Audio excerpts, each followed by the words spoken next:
Okay, recording is in progress. Welcome to this phenomenal session of High Vibe Thursdays. And we have in the house a very, very talented group of channelers that are going to try to do for the first time what we're going to call sort of a high vibe panel. They're all going to participate in the questions, answering the questions, bringing their energy all concurrently as one takes precedent over the others in terms of perhaps addressing directly the question that you may have, the participants, the members of this group. So with that, we're going to introduce the wonderful people that we have here, and we're going to start with Serge Grandbois. Oh, hey there. That channels Kris. And would you like to say just a couple of words? You know, I mean, Kris, highly holographic being projecting itself into reality. Yes, and thank you very much for having us over for the event. I feel very privileged, and I appreciate that. It's very thankful. Thank you. We're very thankful for you being here today. Then, of course, we have Chuck.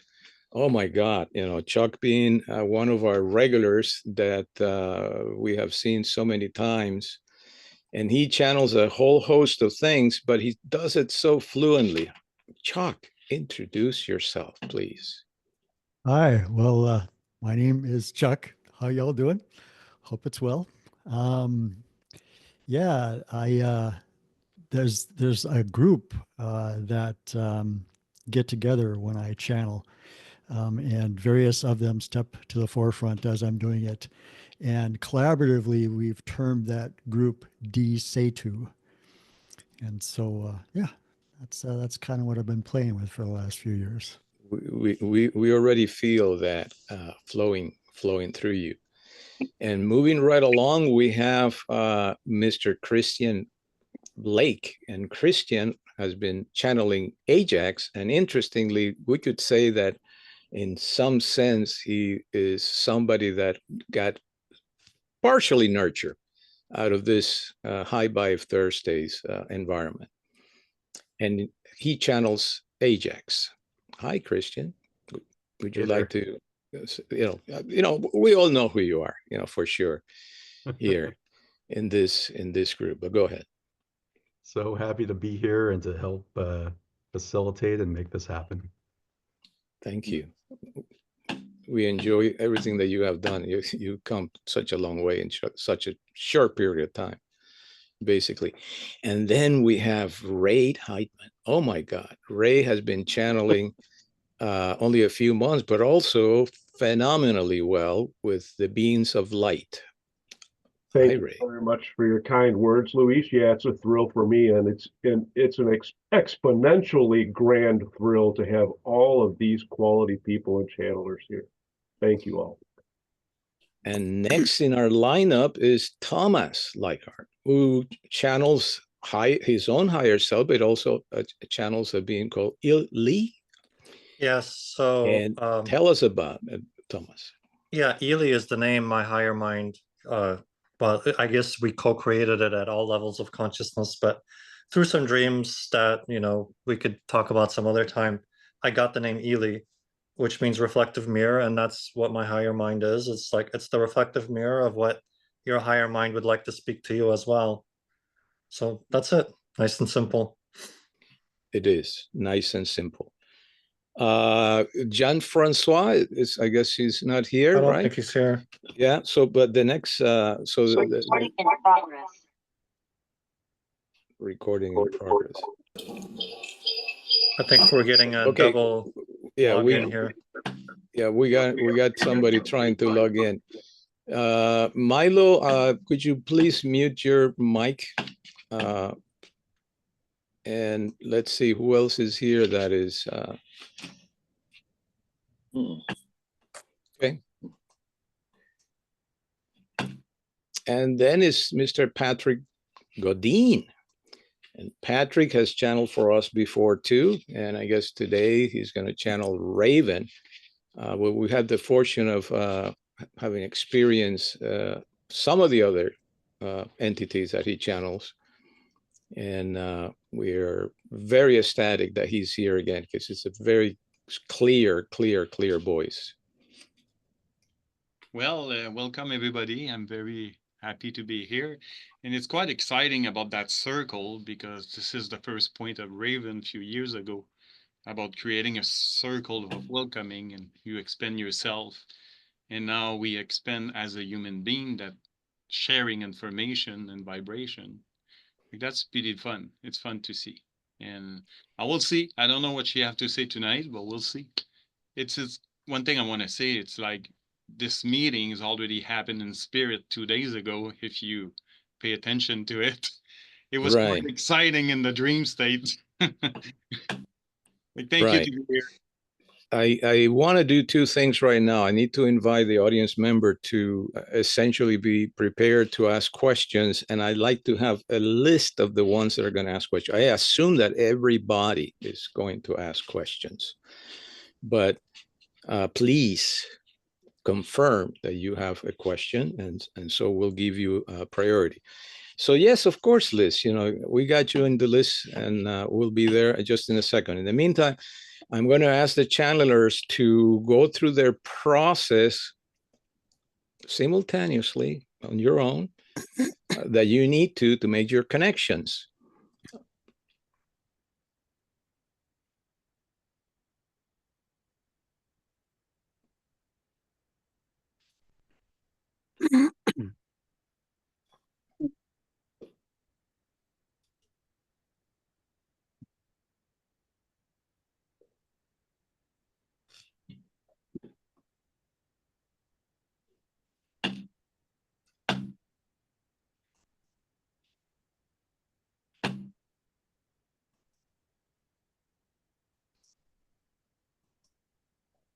So I think that we are ready then for the first question, which is coming from, let's see, no, it looks to me like everybody's mic that's a channel is on. Yeah, that is correct. So cheerfully, you have the floor. Thank you. I'm not sure who will be the best to answer this, but I have a question.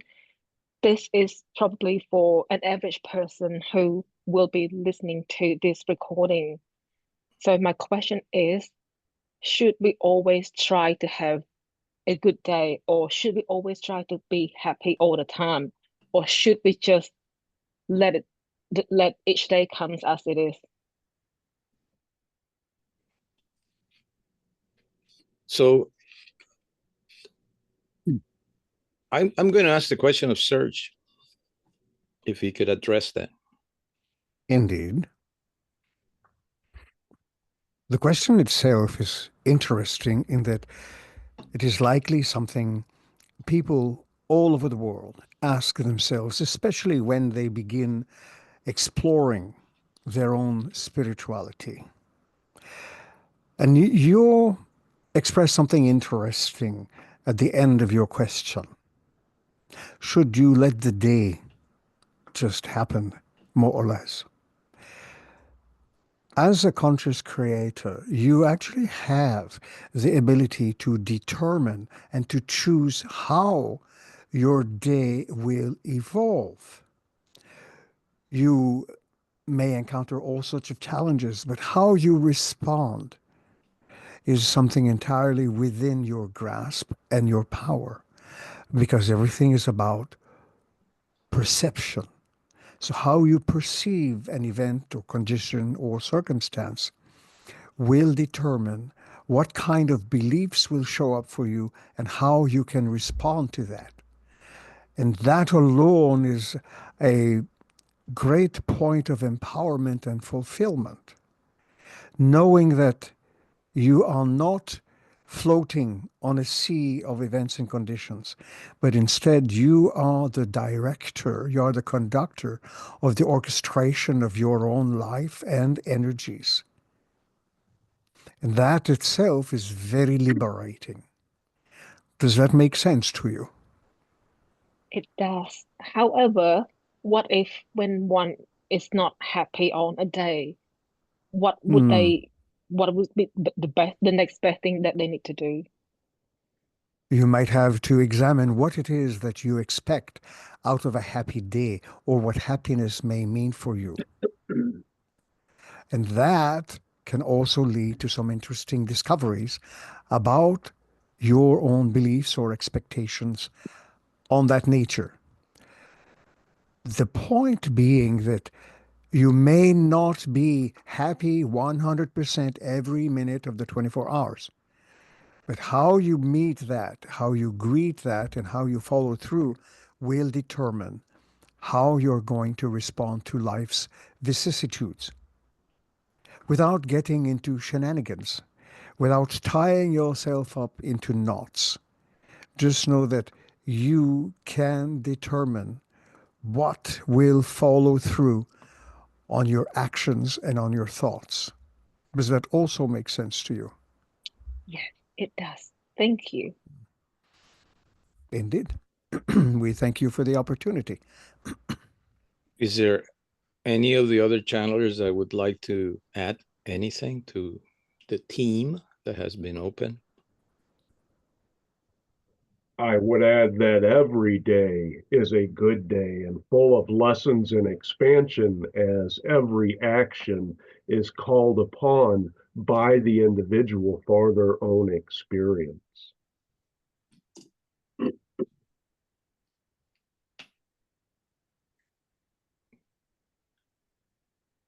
Thank you. So the next person in line, it would be Irini. Irini, you have the floor.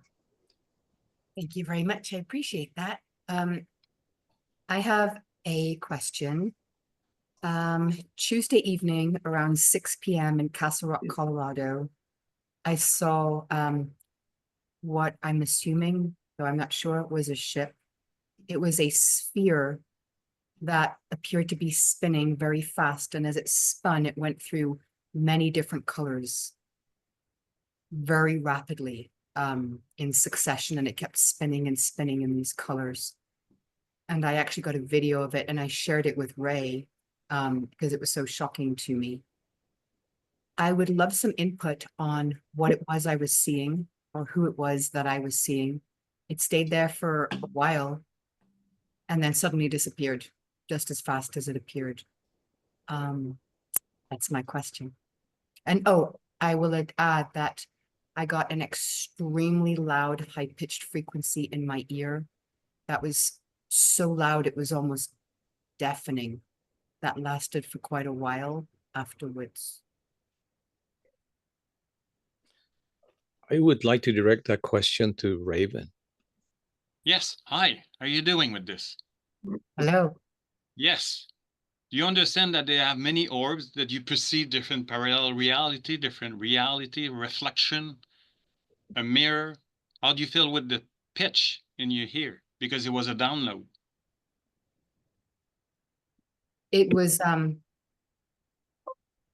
if I didn't associate it with what I was seeing, I would have gone straight to the doctors. Okay. It was an incredibly high-pitched frequency. But Both I knew sides? that it wasn't, I knew there was not something wrong with my ears. I just knew that I was okay. You have the noise on both sides? Yes, it's a very, very high-pitched frequency. And now, and it's gone down. It's modulated down back to normal. Because I normally have a high pitch, but nothing like what I experienced that evening. All right. And how do you feel about that after that experience? Fantastic. Well, there you go. You have friends who give you some download, because it could be many, many, many things, you see. But you have a family up there helping you to get adjust to different frequency. And for you, it was the feeling to receive that high pitch. It was very important. But you perceive different parallel reality and different reflection of a higher level than human. That's good for you. Appreciate it. Enjoy it. You will discover this more in your dream if you pay attention to it.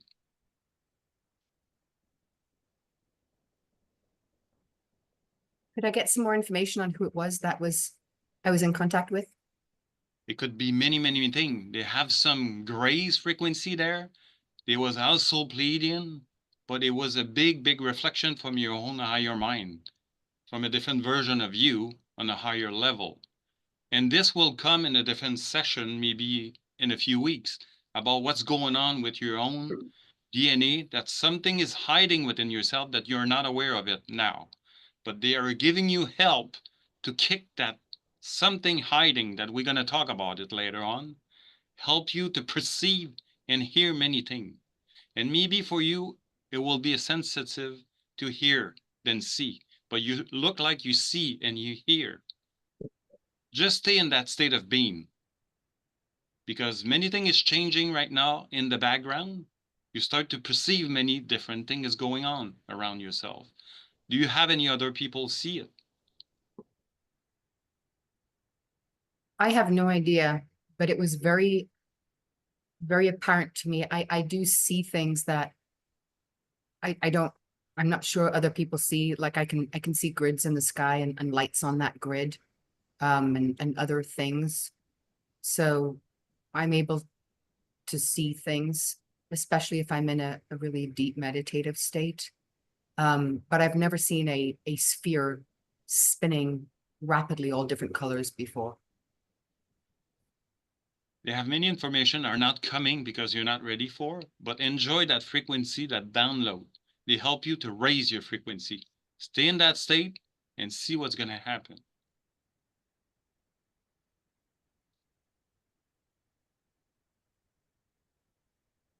But you need to move on to the next experience, you see?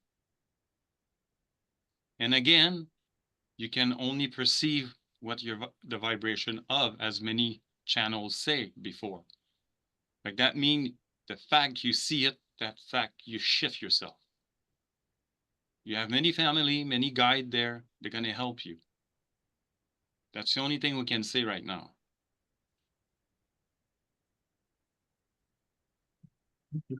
Thank you, Raven.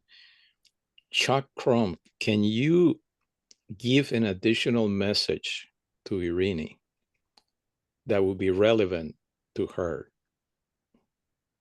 In what regard? In regards to these things that she's trying to integrate, which are very many.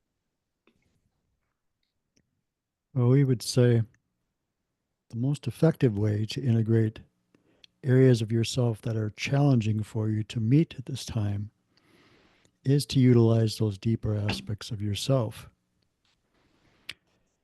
And in reaching out to those, to allow that information to show up in your life in whatever way will actually be the most impactful for you. So it really is to reach into you and to be open to the information that shows up for you in whatever way it shows up for you. And it should usually show up in a way that is effective because, of course, it's you sending information to you. So you know yourself. So it usually shows up in a way that will catch your attention. So we would say, yes, just relax and point your heart in the direction of those deeper aspects of yourself and be open to the information that flows into you. Are you able to see who I was communicating with?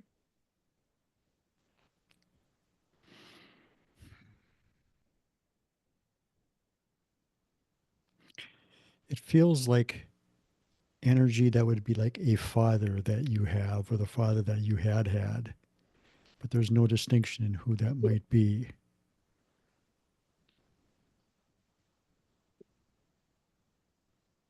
Does that help, Irene? I'm not sure, but thank you. Okay. May we Yeah, go ahead. add a little grain of salt or two? Yes. You have an very undeveloped talent to travel between various states of consciousness with great fluidity. So you are able to astral project projections of consciousness very easily. And many people are unawares that they don't have to be sleeping to have an out-of-body experience. you are able to tap into that even in the waking state. And you can perceive activity that occurs in other planes of existence. Therefore, it seems to you that is also quite real in the normal sense. And yet it may actually occur in other planes of experience. But you have a great fluidity, and we encourage you to continue meditating in this particular way and allowing your own abilities. There is not necessarily a specific being that may be contacting you as much as events and conditions that exist at that higher plane of existence. And in so many words, your own higher being, your own wider or grander self, keeps sending you tidbits or sound bites or, as was suggested, downloads to continue piquing your curiosity, asking you to extend yourself beyond normal sensory perception. Does that make a lot of sense? sense. Yeah, that resonates greatly. When you say undeveloped, it's very scattered and very random, and they're extremely intense when they happen. And I have little control over when they do happen. And it's You may very even have frustrating. thought, you may even have thought all your life long that there might have been something wrong with you. Yes. But there is not.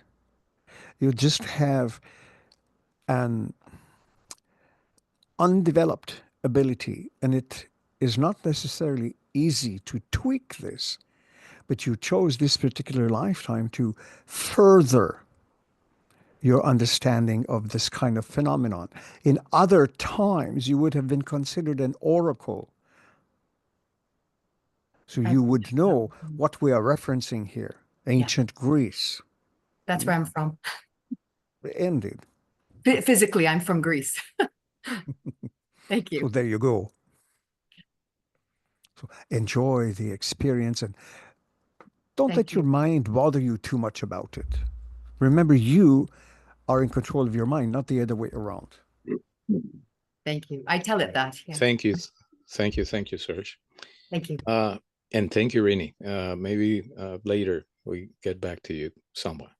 Sile, is this your floor? Please bring us your question. Yeah. Thank you.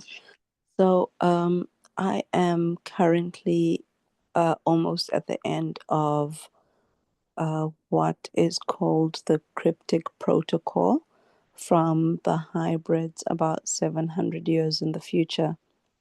So during this process, I was hoping to at least get a visual of Cernunnos or any of the nature spirits, and I have yet to get a visual.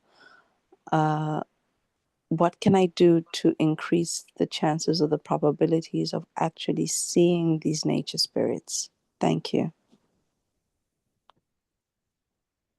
That is a question that I'd like to direct Thomas Illi to, please.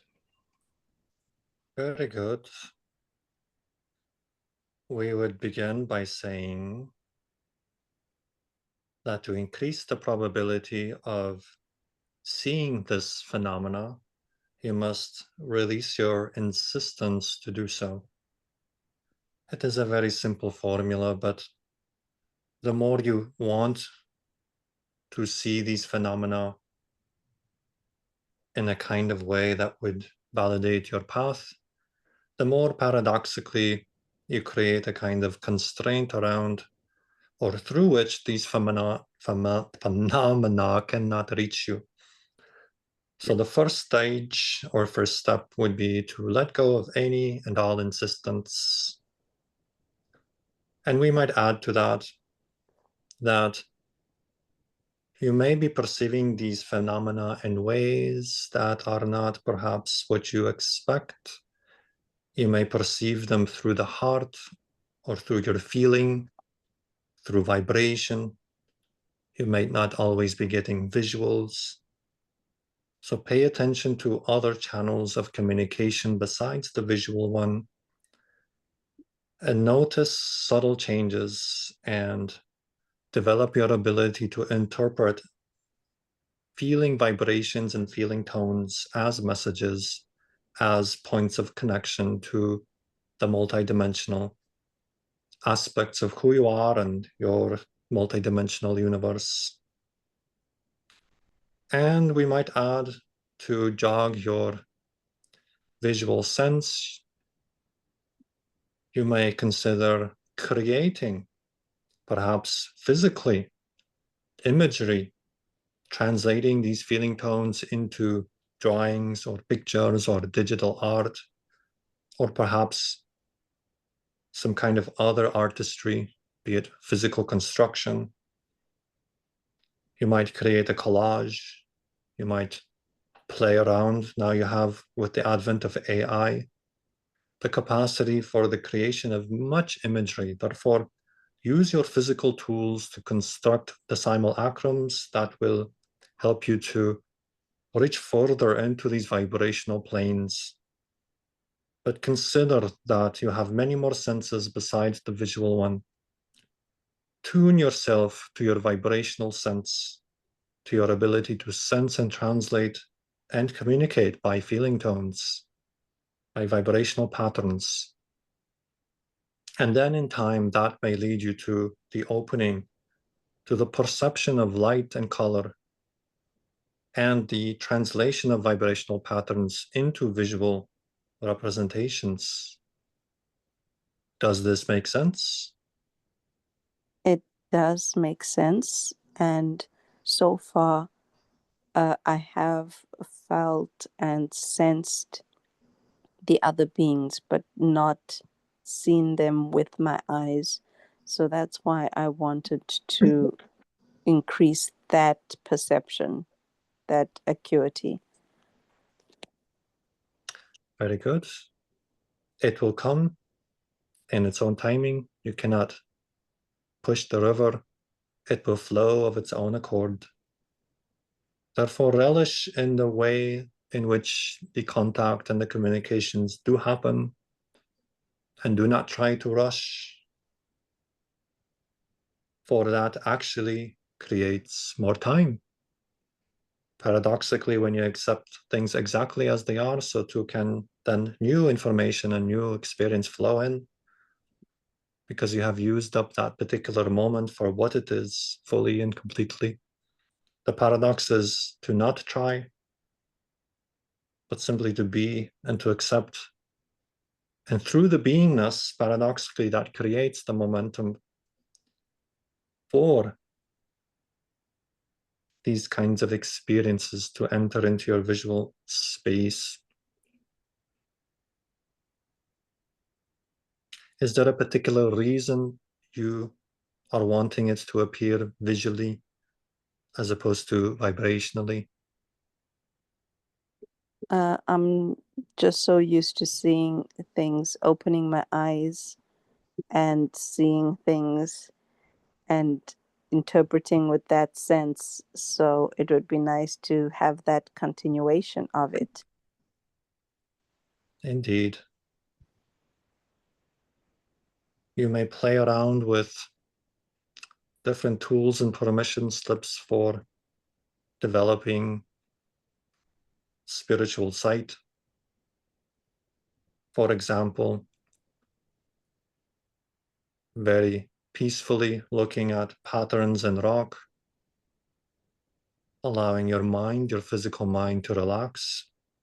You may notice different patterns within the rock begin to emerge, and turn on your psychic mind, and you may start to see different patterns of animals and different scenery opening up.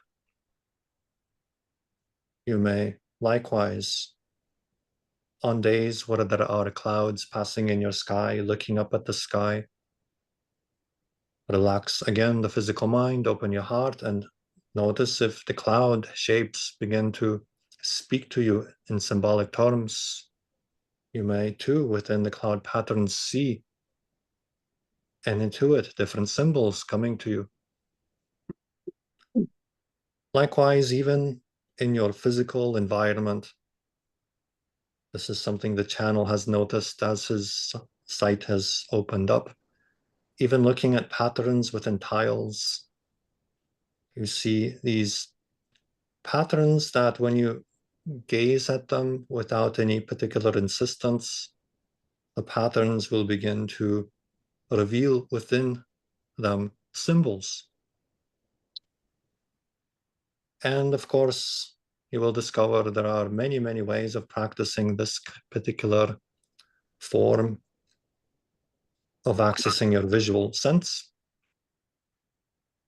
We simply named 3. You may find more, but the idea is when you see a chaotic pattern in nature, to gaze upon it, and from within that seeming chaos, patterns will emerge, symbols will emerge.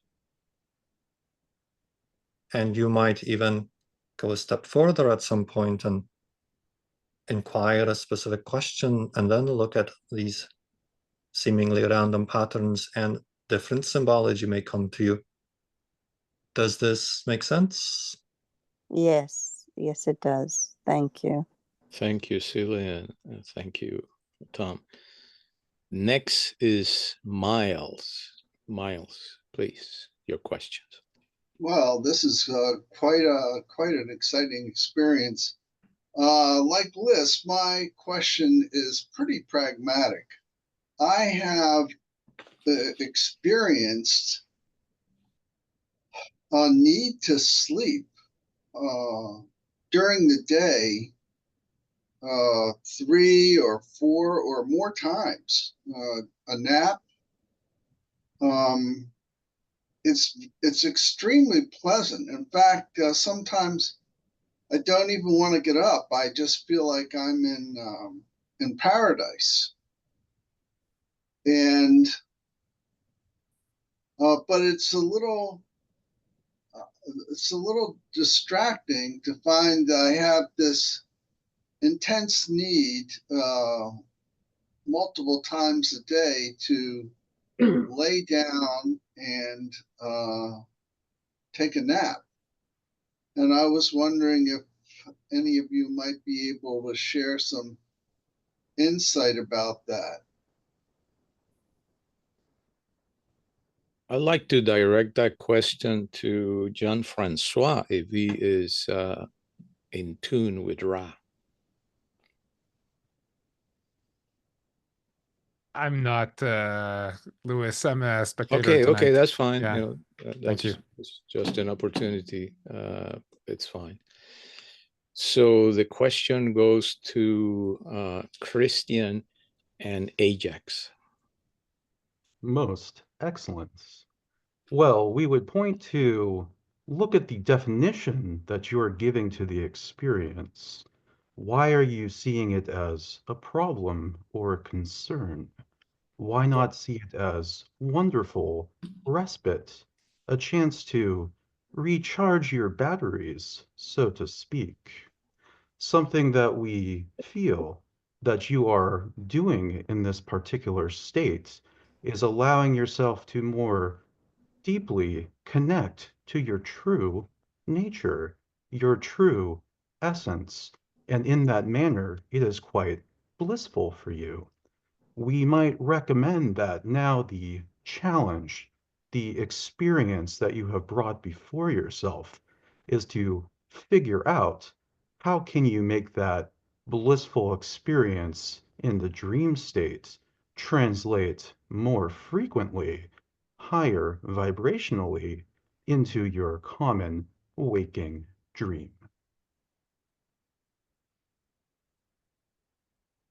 Does that help you, Miles? Yes, it does. Good. Very much. And put me in queue for another question down the road here. Well, if we have time, we'll get to another round of questions for sure, Miles. So you'll be in queue. So I'm gonna go to Liz, please. Yes, I have another question. Do you want to direct your controversial. question now, Liz? Yep. So, can anyone tell me the difference between a dog and a cat person? Between a dog and a cat? Person, people who love cat and versus people who love dog.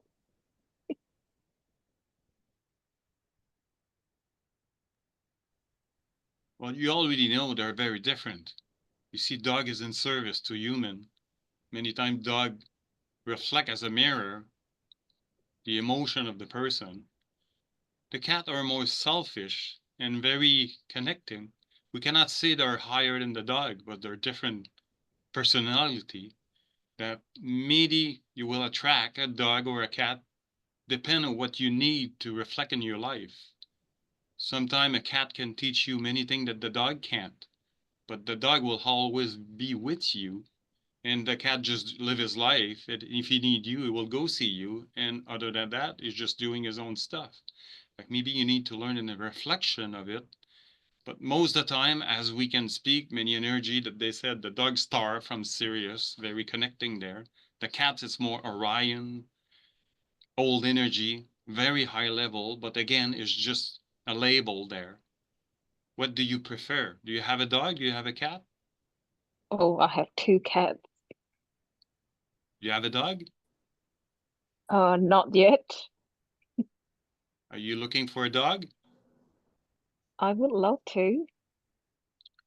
You will have quite a fun to adjust those 2 cats with the dog, but that's the experience. And what can you say about like as why some people love cats, and versus why some people like love dog more than cats? They need somebody to reflect in service to humanity. Many times the dog will reflect that to them. They will feel safer with the dog than the cat.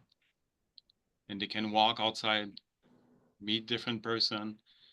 Usually you don't really walk with your cat.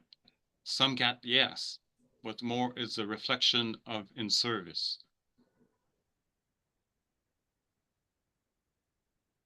Thank you. Thank you. Liz, there's a simple follow-up question in a general sense. As we establish a relationship with any animal, what is the mirror that they're providing for us? And I like to put that question to Chuck Crom.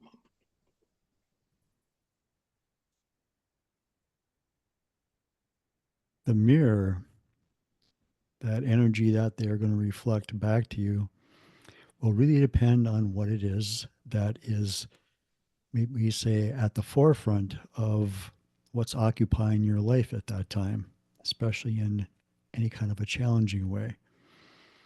So the idea is going to be what things are feeling a little rough and rocky for you at the moment. What other energies are you expressing to those around you? And how is that changing? In that, your animals will reflect those energies back to you. And of course, they'll do it in their own ways. So that's usually the way that it works. It's very difficult to say that it's only this way or it's only that way. It's really up to the interactions of those 2 individuals behind the scenes, perhaps we'll say, and the symbolism that they like to use within each other.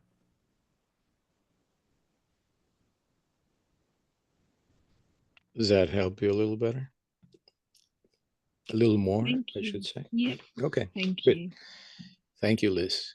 I just have information for the person who asked for Cernunnos, that she's willing to hear it. Go for it. The information before was very beautiful and right. We, as myself, deal with that Cernunnos because the hybrid in the future are really connect with nature. But they have a beat and guest right now with me called Enilia Bella. This is the name she chose because she's a spirit nature. She's a child of the wind. Pay attention to the little vortex around you when you walk outside, a little spinning. Sometimes the dust came out, sometimes the leaf came out. If you start to connect with that energy of the wind, with the trees, it will help you to boost that connection, to connect with that spirit. but don't put expectation to that, because this is a very different level. Right now, it's a good time because animals are in hibernation. They're sleeping. Learn to connect with that little wind. She will help you. The trees and the soul of the animal are in sleep, but you can connect with them through nature. It will open door for you. That's from him. Thank you. Thank you. So the next person in line is Michelle. Please come forth with a question. Hello. So my question is kind of a general question. While we're creating our reality, we sometimes get into a rut or fall into a habit that is not serving us. Do you have any advice or practice to break the chain and get ourselves to move in a different direction?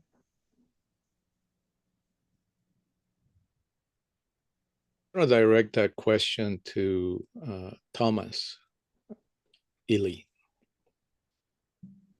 Very good. In such cases, we suggest the investigation of your motivational mechanism and the beliefs that are generating said experience.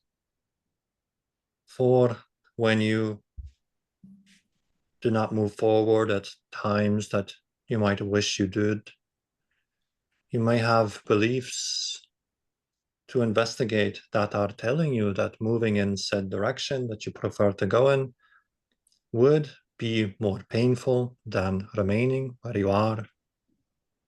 And many people in your world decide to stay where they are because they are simply defining moving forward or moving out as more painful.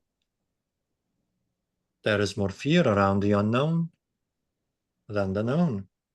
Thusly, in your world, you have the humorous expression that people like to choose the devil they know versus the devil they don't know. While we don't particularly prefer that kind of terminology, it does make a point.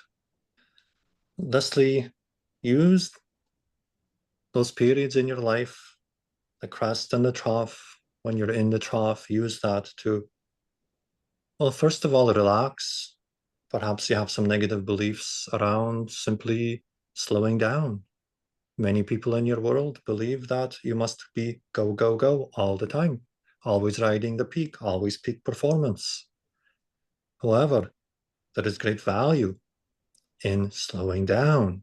There is great value in sometimes taking a nap and relishing simply in being and not always in doing. So it may be as simple as a kind of resistance to the trough. Other times it might be, as we began speaking, a resistance to moving forward or moving out. And this too, you can investigate. What am I afraid would happen if I move in the direction that I say that I prefer to move in? Usually when people ask about being in a rut or being stuck or seemingly being immobilized, it is because they have a preference and yet lack the physicalized action to make it so. Therefore, investigate. Do you have an inhibitory belief matrix that is telling you to stay put, to stay where you are? It is nice and safe here. Don't rock the boat. Or perhaps fear of the unknown. What will happen?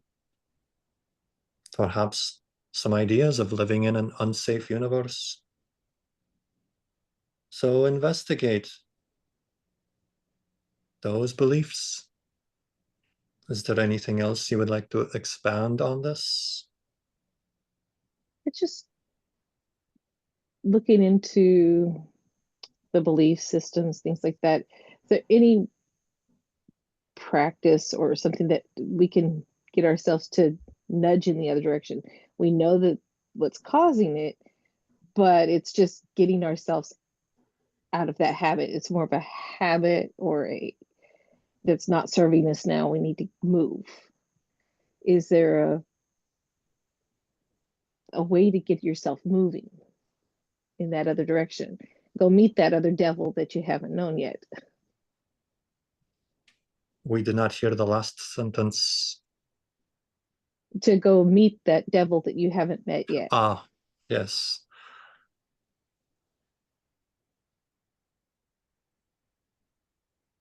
Give us a moment. Mm-hmm.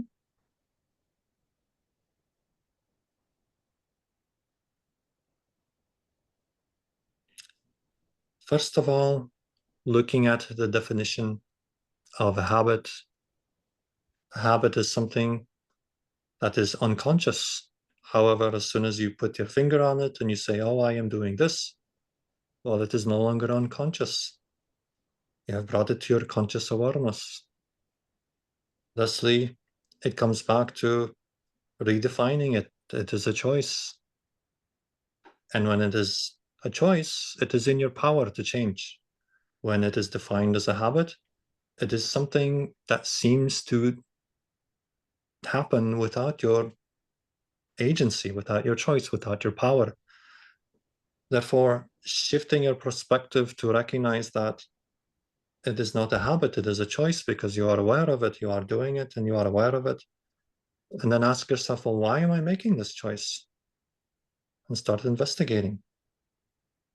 But you must take the power into your own hands and not give your power away through definitions that seem to suggest that you have no power, that this is something happening to you. Does that make sense?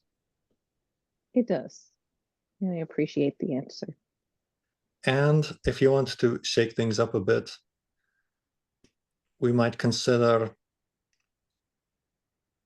acting in an arena that is different from the particular challenge you find yourself in. How so? Well, for example, let us say the challenge is something at your day job, or maybe it's in your relationship. And instead of trying to make change in that arena, you simply go do something very different, something out of your normal habituated patterns of behavior. Simply do something you would not normally do. Maybe it's something as simple as you perhaps like to watch a drama on your television or your streaming service, but today you'll do something different and you'll watch a comedy. Or perhaps it's on the weekend or in the evening, you do a certain activity. Go do something completely different. Shake it up. Do something whimsical. Take yourself out of your so-called habituated mind state by doing something very different. Going to a different location. Doing something out of the ordinary. Something to break the trance of habituated motion in your life. However, it'll be much easier to shake things up in an arena that is unrelated to the particular challenge you're experiencing, because it will seem unrelated, of course, but the reason this will help your whole system is precisely because you are a whole being. And so any change in one part of your life will reverberate change through all aspects of your life. And you will touch into new energies, and you might suddenly get an insight into your challenge coming from a different frequency band, a different state of consciousness, because you are doing something different. So this can be kind of a sideways way of shifting yourself out of habituated mind states. Does that make sense? It does, and it resonates. Thank you so much. Very good. Thank you. Next person is Milo. You have the floor. Greetings. Thank you all for being here.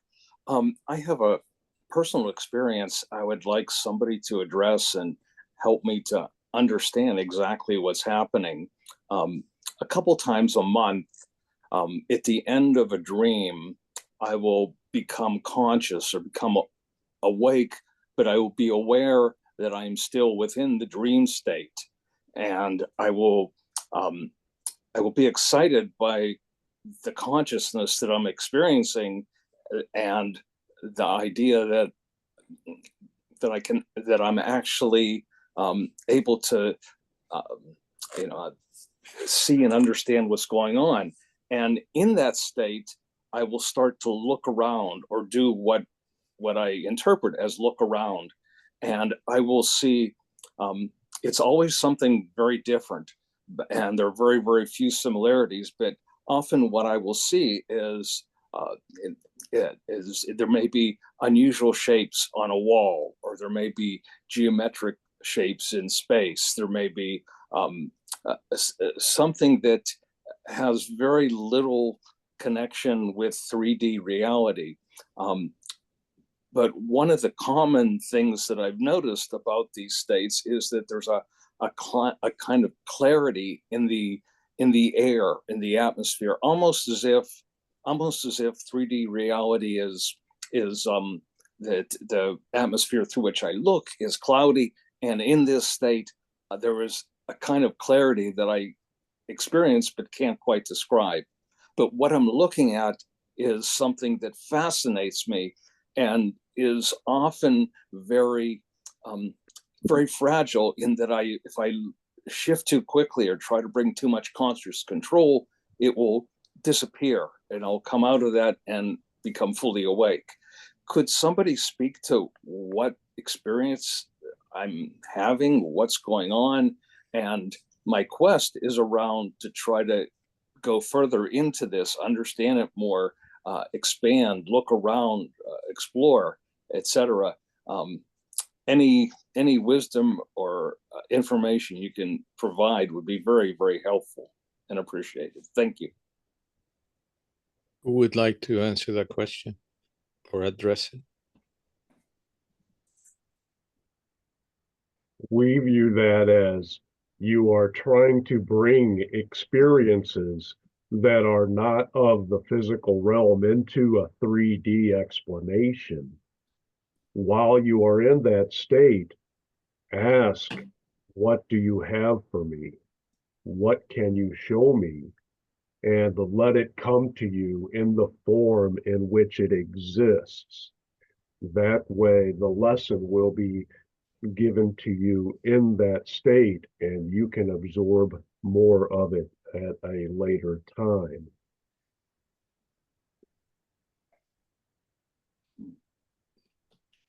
How does that serve you, Milo? It feels accurate. I feel as if I'm being spoken to in the language of that dimension. So that feels like sort of a reasonable thing to expect. How can I spend more time there? Are there things I can do to make my experience there less fragile and less tenuous, to extend it? We would say, know that you're enjoying the experience, that you crave more of it. Suggestions before sleep that you will continue that exploration and learn and receive the lessons that you need during those experiences will help. Thank you. I'd like to get an additional input from some of the other guys, and May we? Yeah, Kris. I was thinking of Kris. Yeah, go ahead. We apologize. We did not mean to peek into your mind. But you did. But that's okay. It's permissible. Now, the state that you speak of is a hypnagogic state. It is between the sleeping and waking state, where parts of your conscious mind are present in the so-called sub or unconscious experience, the dream experience. And that is extremely valuable. There are people who might like to give their eye tooth for something like this. And what we mean to say by this, it is extremely sought after, and many people are afraid of that kind of an experience. But you seem to direct yourself in there. And as was suggested before, suggestions to further experience of the state can prove very, very helpful. And It is not so much as trying to be fully 100% conscious, but to allow your conscious mind to receive the information, to delve on it, to muse on it as a means to expand its own cognizance. So it involves an expansion of awareness. And that in itself is extremely precious. It is something that is sometimes feared by many people because it touches upon a deep emotional field. And there are many people who would run away from emotions because they can be very, very deep and powerful. So it gives you the opportunity to study yourself in a different state of mind. And that, our suggestion is to cherish it, cultivate it, nurture it, embrace it, and just have fun with it. Not to wear kid gloves with it, but to go and have fun with it. Just like children learn to play in the sand and make castles on the beach or something like that. They are fully concentrated, but also aware of having fun. So have fun with it. Does that make some sense to you? Yes, yes. Particularly attractive is the idea, the invitation to play. That, indeed. As soon as I hear an invitation to play, ooh, that's very juicy for me. So many people are far too serious and forget to play and forget to be serious about having fun as well. So by all means, indulge. Thank you. That's very helpful. You are most welcome. May we add something about the issue of cats and dogs? Of course. Whatever you have in your surroundings, in your environment, especially your companion animals, are a projection of your own consciousness, of your own energy, in a way that you can deal with it differently than your conscious level. So you separate your energy in a way. It has its own consciousness, its own will, but it is still tied to you, and it is enabling you to learn through the different species, whether it is a dog or a cat. And both can be very empowering if you understand that they are part of who you are and they depend on your energy. Does that make some sense to you? Wow, thank you.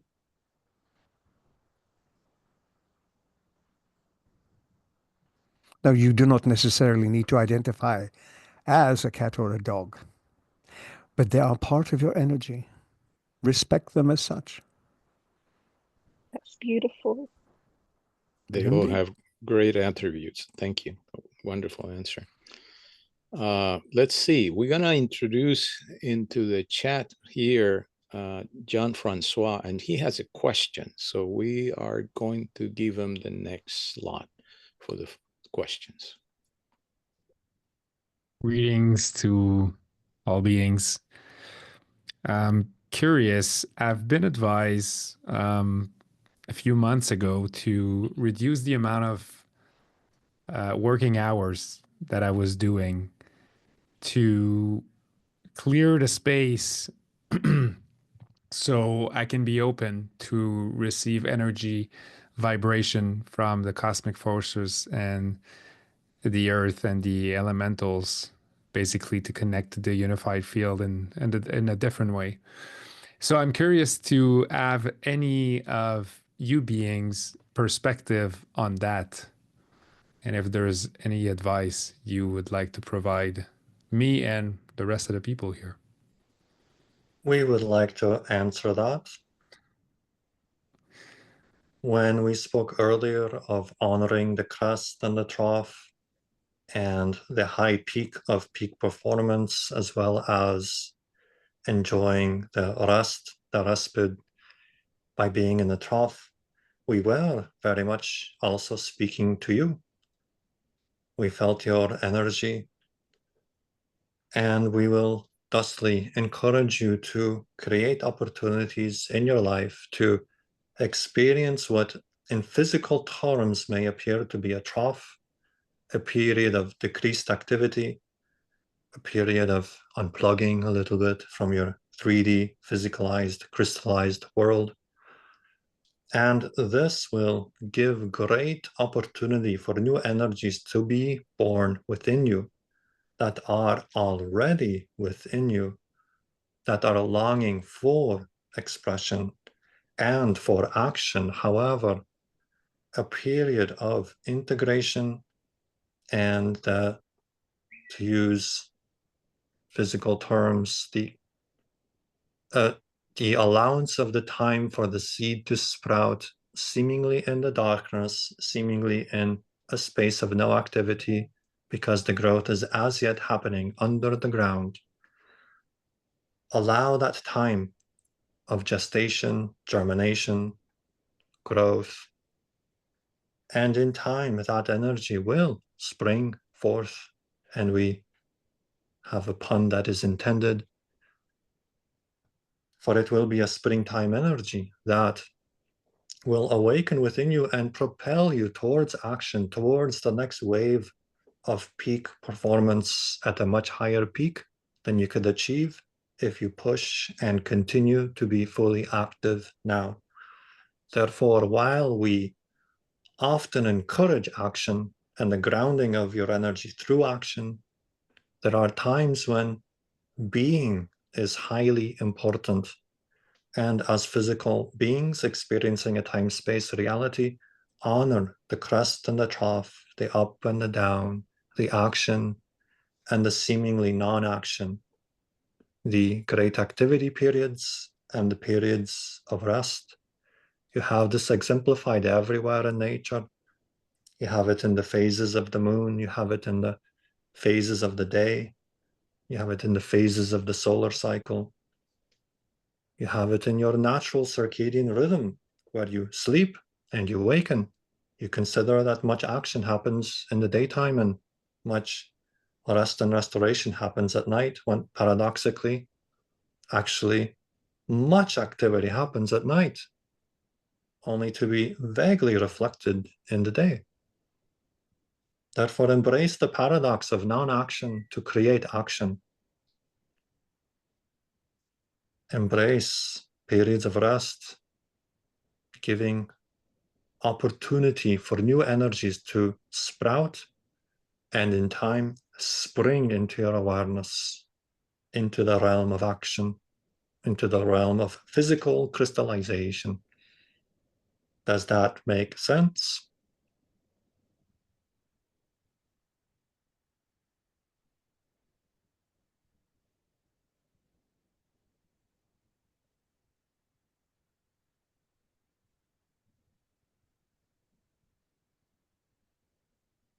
Jean-Francois?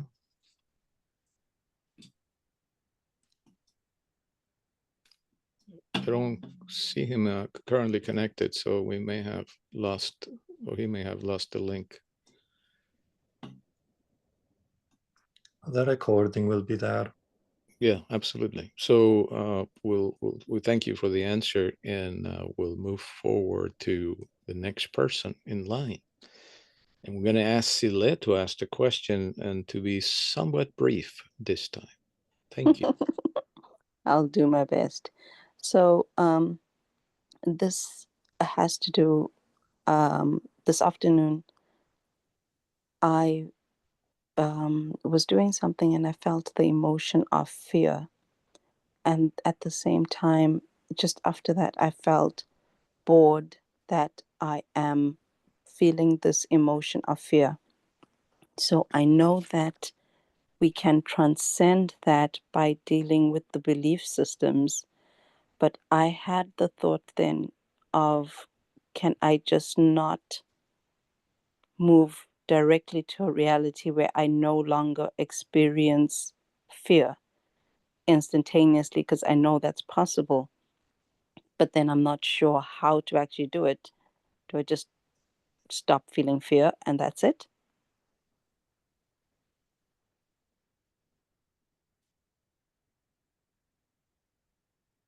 We will hazard a attempt at answering your question. One of the things that will be prominent in the year of 2025 for many is that the great teacher of fear will be coming up again and again and again. We do not at all mean to give you concern when we say this, because we hope and express to you that you view it as a teacher, something which indeed has reached the end of the lesson book, so to speak. You are very close to a threshold state, very close to moving to a new level, a new cycle. And one of the greatest questions that will be answered by you in this now is, are you done with the lessons of fear? It sounds like you are feeling bored and that perhaps you are done. But if it is still showing up in your reality, in your experience, there is still a lesson or two to receive. You can move past it eventually, yes, but treat it with respect for what it is here to teach you.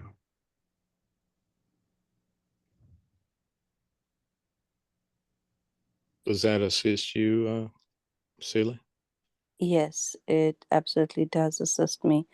And I had a slight request at the end that I put in the chat. Would it be possible to ask them in turn what it feels like for them to come through in this format with us and experience us in this way, if there's time? I know Ray was curious about this as well. Thanks.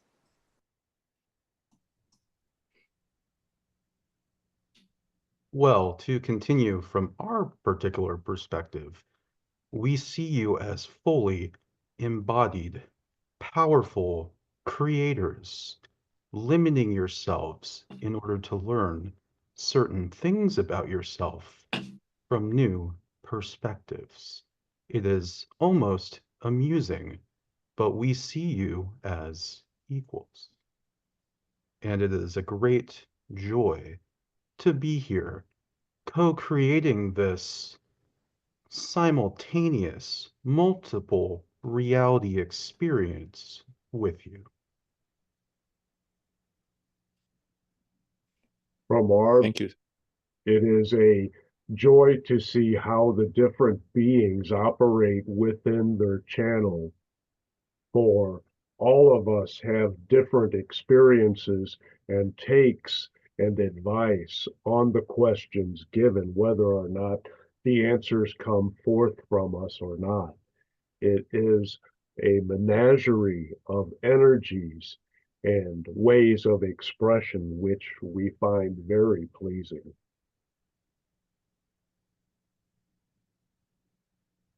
Indeed, indeed. I am going to ask the question of the panel, the question that's posed by Ina.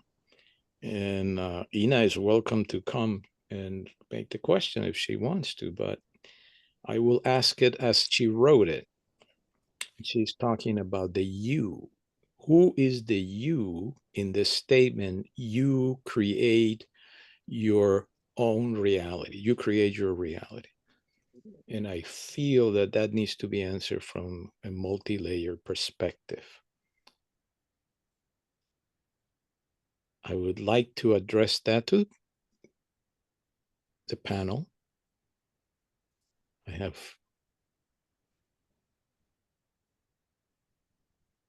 Oh, I would like to understand bigger the play between a human and soul. And we talk about you see us as the creators, but sometimes it seems to me confusing how much am I a creator and how much I'm a human, and it seems like situation just happens to be, and it seems like I'm not totally clear about how it all happens.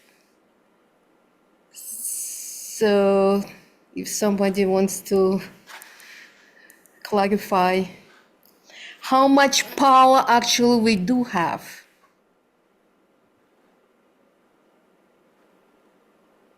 Let me direct the question to Serge, please, Kris. Indeed. The question itself is extremely pertinent. The human expression, you as Ina, are for lack of a better word, an expression of something much bigger, more than the sum of all of your parts. But together, consciously and unconsciously, you participate in the creation of your events, conditions, and circumstance. So in other words, if you are experiencing something, you created it.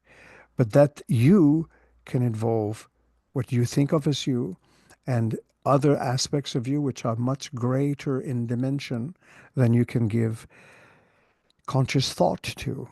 It is a large, large amalgam, if you like, a confederation of selves that all participate, but you experience your events, conditions, and circumstance.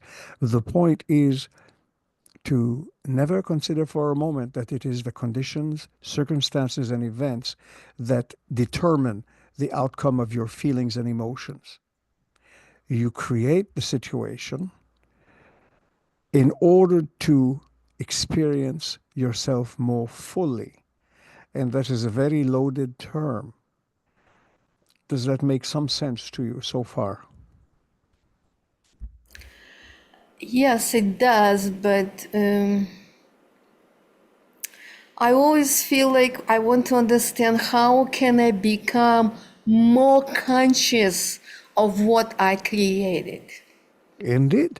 And the best way to do that, as the very learned Carl Jung stated, make your unconscious conscious. Understand the nature of your triggers, understand the nature of your shadows, understand the nature of your loves.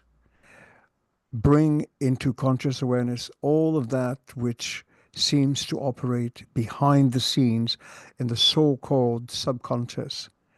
Make yourself aware.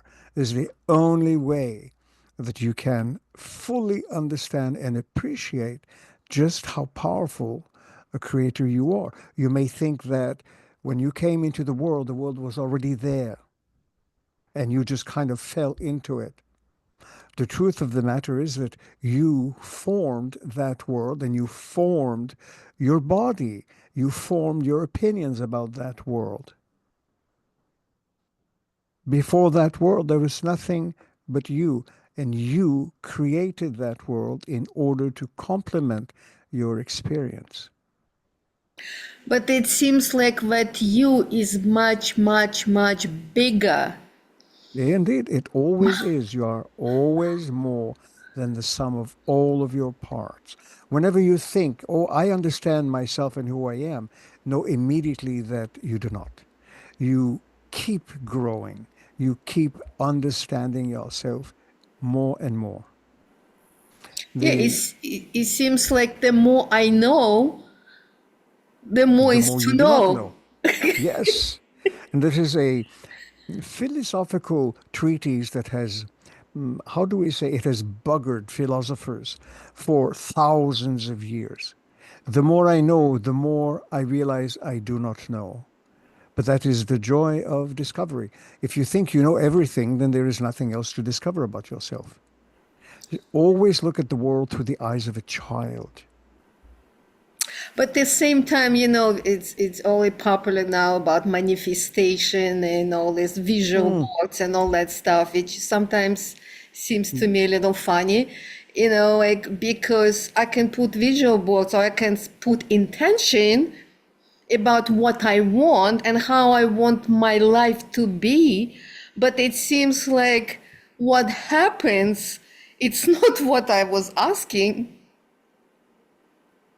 There is sometimes a very simple answer to that.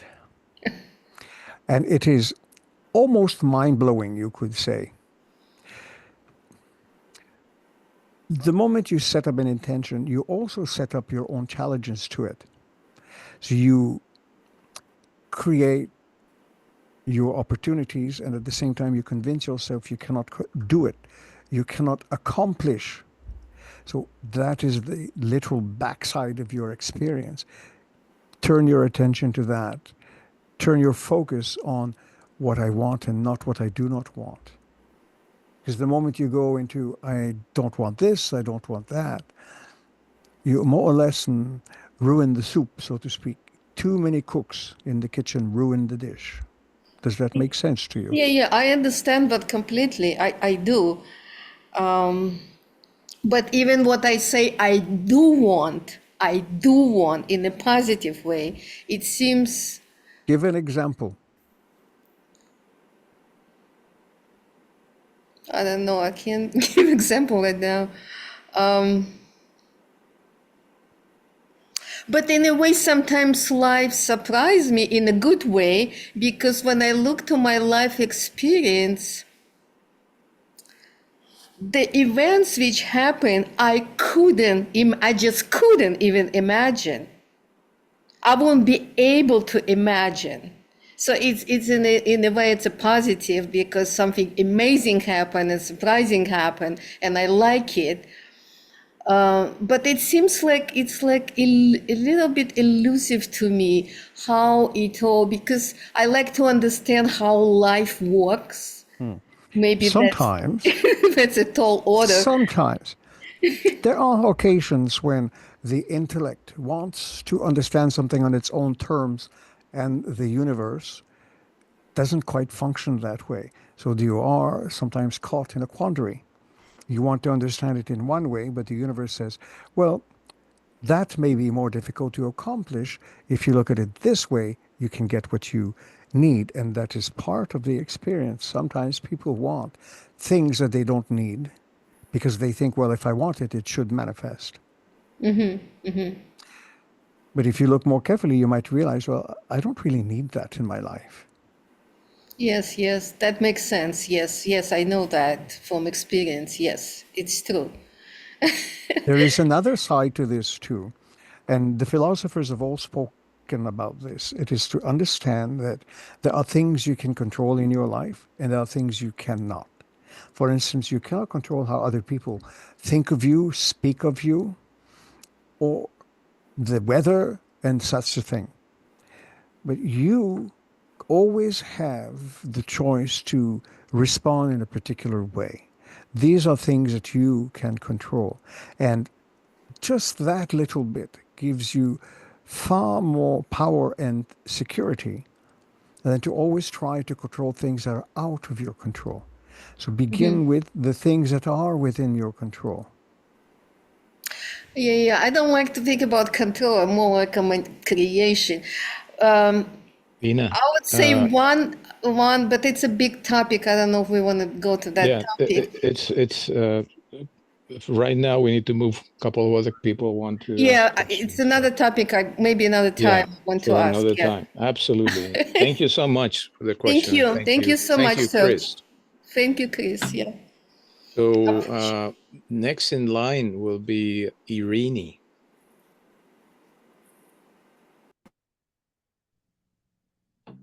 Sorry about that. All right. I have a question about a place that I've visited 3 times.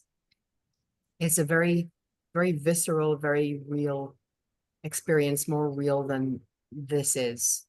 And when I go there, it is full of, I want to say rainbow colors, but the colors are more focused in different shades of ultraviolet. And everything is made of this ultraviolet energy.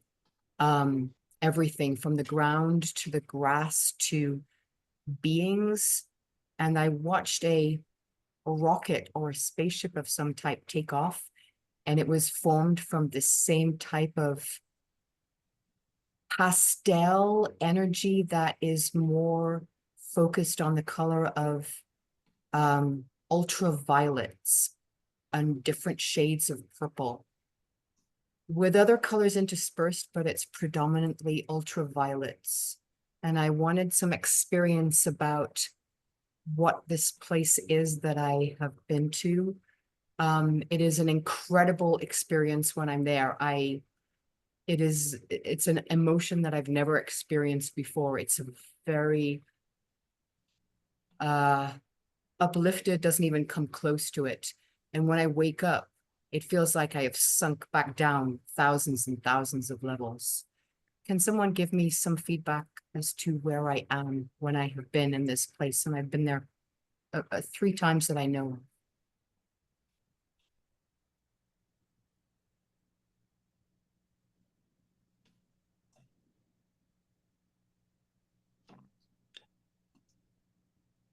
It's a good question, and we're going to ask Chuck Crom to address it, please. Dsetu. So you may feel that our response is too simple. But what we would say is that where you are in that moment is with you. And of course, what we mean in this regard is with the you that knows itself to be unlimited, the you that knows itself as infinite, the you that stretches its energies into dimensions that, from your perspective, are something that you could not understand. So as you open the doors, as you allow that integration into your life for a period of time, you have these experiences that seem so very profound to you. And they're really just letting you know a part of the way that you can experience that aspect of yourself. And giving you through that some idea of the expansiveness in your experience that you can have and do have from that perspective of things. Does that give you a little insight? It does, but it feels like a very specific place, and I'm looking to understand where it is that I am when I'm there. It feels like a completely different place or civilization. The interpretation of a civilization, of course, is the way that you're interpreting particular energies of yourself, of various layers, perhaps you could say, within the self, that has a particular feeling to you that you recognize. And so it's telling you that. Again, the concept is that within self, it's not really about places like we may think of here, like there's a building over here, a house over there, a highway over there. It's self. The feeling of place is more an interpretation of a tone within self that expresses itself in particular ways with particular energies. So just have an awareness that you're becoming increasingly familiar with identifying particular areas within what you might call the larger you, connecting with them more strongly and helping to kind of get used to the lay of the land as far as how that larger part of yourself, maybe we could say, as mapped out.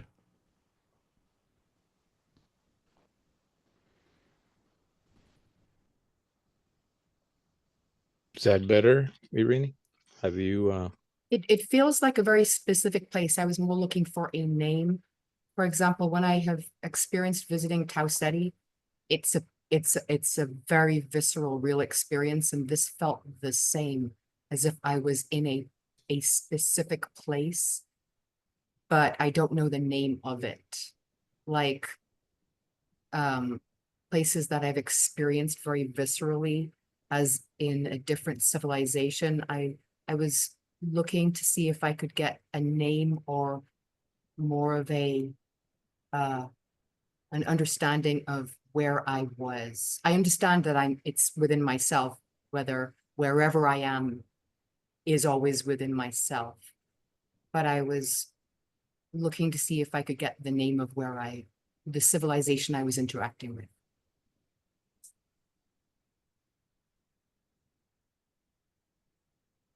Thank you.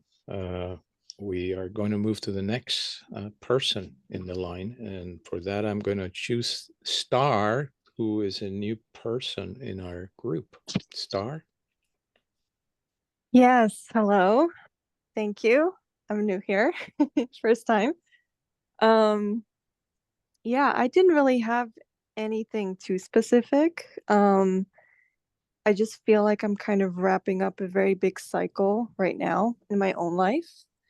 And I'm about to move and kind of travel around to certain vortex sites. I'm very heavily involved in first contact work.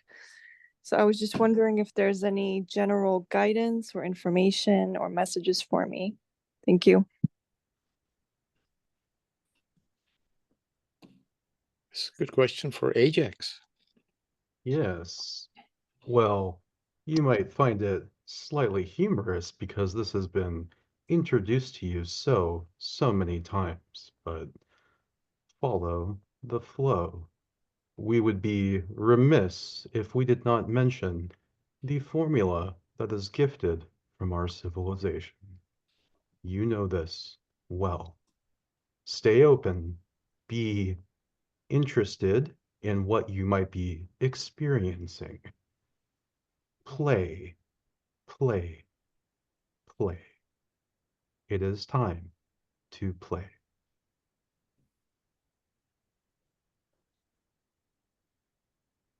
Do the beings of light have a message for Star? She already has all of the guidance that she needs for this journey that she has decided to embark upon. She is open, as Ajax has said, to her impulses, and when she notices things which perk her curiosity or look interesting to her, she is already well aware that it behooves her to follow and see where those lead, even if it is not along the projected path. Thank you. We're going to move right along, and this next slot, I'm going to give it to Miles. So I had a couple of short dreams. In this dream, David Letterman has a box with very specific instructions, and he opens the box and pulls out a letter and says that his son is going to be on the show. And in the second short dream, my wife and I are standing behind the house. We look across the pool diagonally at the corner, and his son comes out of the trees next to the pool. So I interpret Dave Letterman with that big beard as some kind of archetypal god. And of course, I interpret the water as spirit, and I interpret the sun, of course, as Christ consciousness. So my question is, because Dave is a media or mass event figure, is this dream telling my wife and I about some kind of event that's coming with mass consciousness, or is this telling us something about I'm sure it's telling us something about ourselves, but I'm very curious about, is it something to do with the mass event?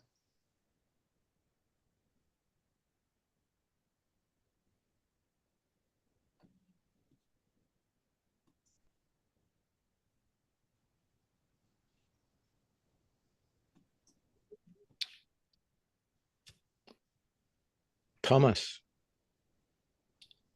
Illi, please.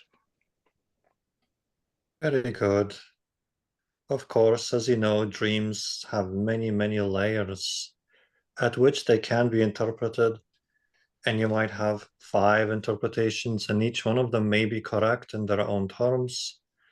Thusly, allow yourself to see your dreams as carrying multiple messages or letters with multiple meanings.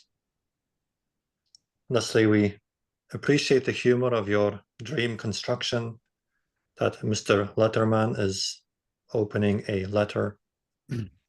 And the sun, while it might be interpreted in a variety of ways, perhaps there is a message that is being given to you from other levels of consciousness, from mass levels of consciousness, something about birthing a new idea, which you may then construct in your physical world.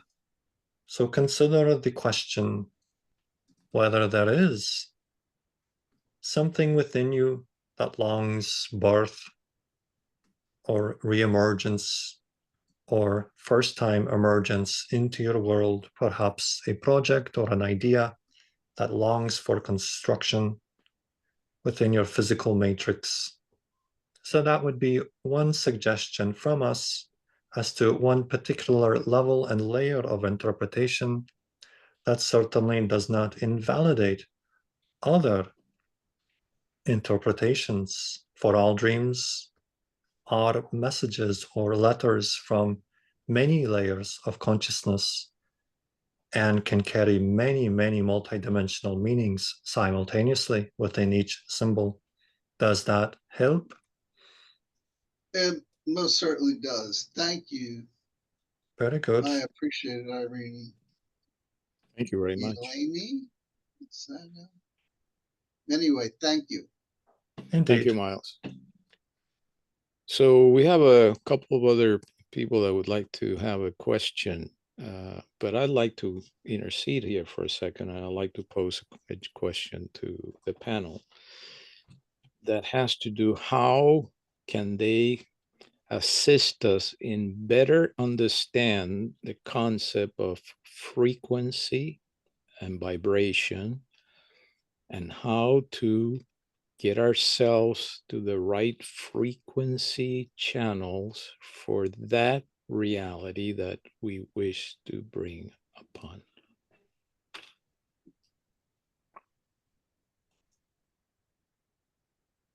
Help us understand better. We can jump in because you did post a question to the panel and just say very briefly, there is a keyword for all of you. This keyword would be surrender. It is not about navigating to the correct frequency. It is about surrendering. So you know that whatever frequency is upon you is the most correct one for now. We wish to wet the waters with this initial comment.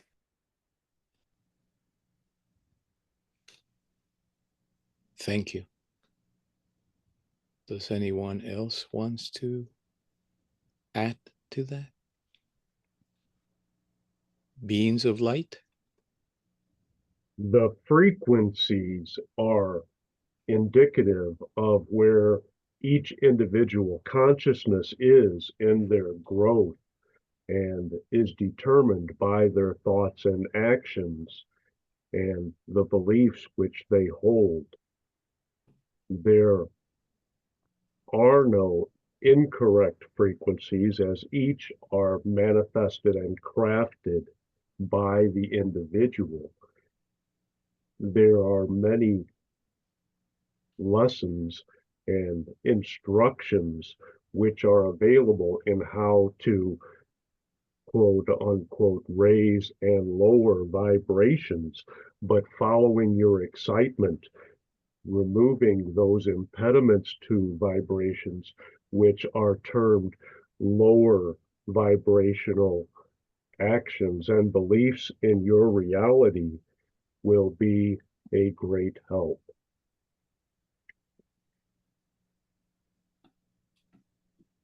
Thank you.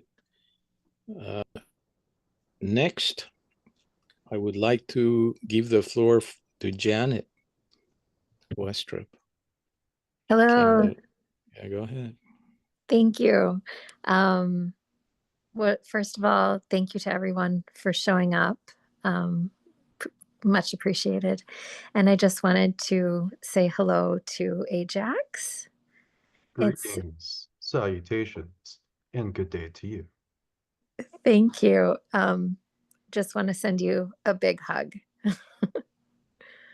A gentle embrace to you and everyone here as well. That's a great idea. A big group hug. Thank you. Thank you, Ajax. Goodbye. Okay, no questions there. Just a nice hug. We can use that, that's for sure. Big group hug. Yeah, there we are. Absolutely wonderful. Liz had another question. If you can be brief with it, we will entertain that question as well. So I'm so grateful to be here. Thank you for this gathering. And I'm so inspired by the ability of each of the channels here. My question is, how can I take my ability to the next level and assist other people in a similar way that this group is providing? Thank you so much, Liz. I am going to say that this is a great exercise of coherence, becoming coherent of mind and heart connection, and becoming coherent as we integrate the energies that each and every one here contains and share them freely beyond the understanding of any mind. And that is a powerful thing to do. It sends waves and ways that make this transformation of the human being more possible and easier for many. That's just a commentary, basically. Oh, I have a question coming here from John Francois. So please, you have the floor. Thank you. So my question is about free will. I would like to have some beings' perspective here about the concept of free will. Do we have free will as human being in the three-dimensional reality, or is the free will is the higher self free will, and in other words, already been chosen?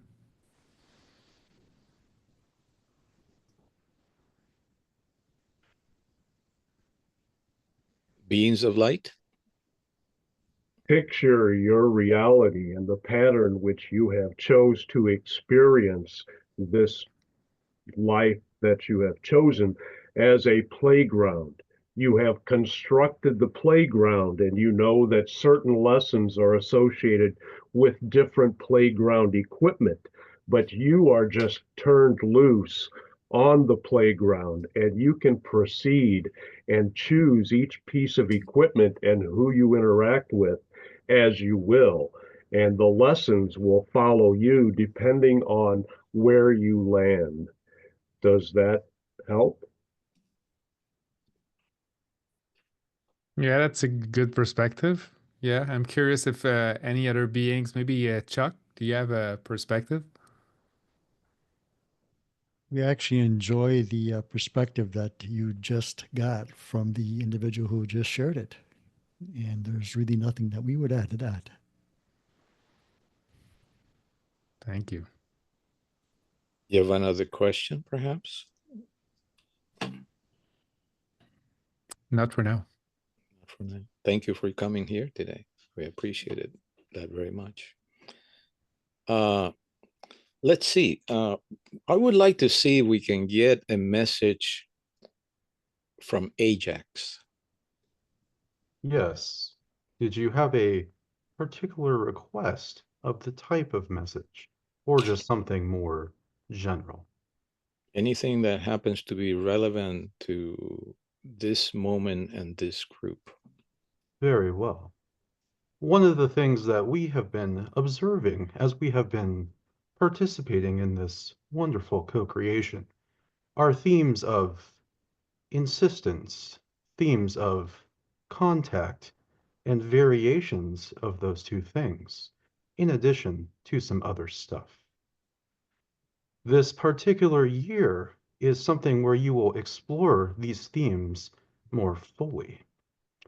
And we will point out that in this particular gathering, there are many different perspectives being offered from many different sources, currently in this now, in harmonic alignment to co-create this experience. We encourage you to continue to practice your capacity for discernment. Take a little bit of this, a little bit of that, as you hear these perspectives being offered, and incorporate them into your own truths. We thank you.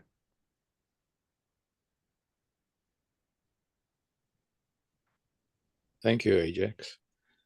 I would ask if there is a message coming through Chuck Crom for this moment, this now, and for this group. Again, we will do what we did just a moment earlier and express that we are very much in alignment with the information that was just conveyed and what it means to each individual as they make the choices they do in their lives, perhaps with some indication of why they're making that particular choice. So we agree very much with what was expressed in that regard. Thank you. A statement perhaps from the beings of light? We have no overall statement, but we would like to touch base with John Francois on his separation of work and play and offer for him to schedule 5 minutes or so from each day to clear himself of his work ethic, to picture his mind as a whiteboard and wipe it clean, and then to draw pictures or paint upon it for a short amount of time, which will help to reset not only his energies, but will stir his creative process. And for Miles, he needs to understand that he is also working in the dream state. He is pleased when he returns to his conscious self because he understands the value of the work that he had performed when he was away from his conscious self. And that thread bleeds through into his waking moments. And for Irene, the object that she saw helped open her up to receive the energies which were provided for her.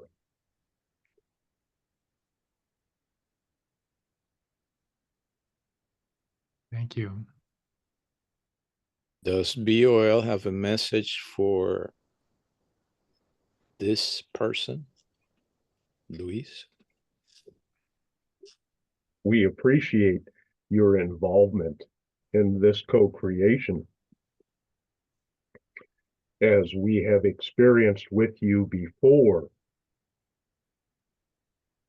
we will just thank you for your assistance and leave it at that for now. Thank you. Silly, you keep telling me you have another question. Is it a brief one? It is. It's just a clarification of the last one. Okay. On fear with Ajax or anybody who's open.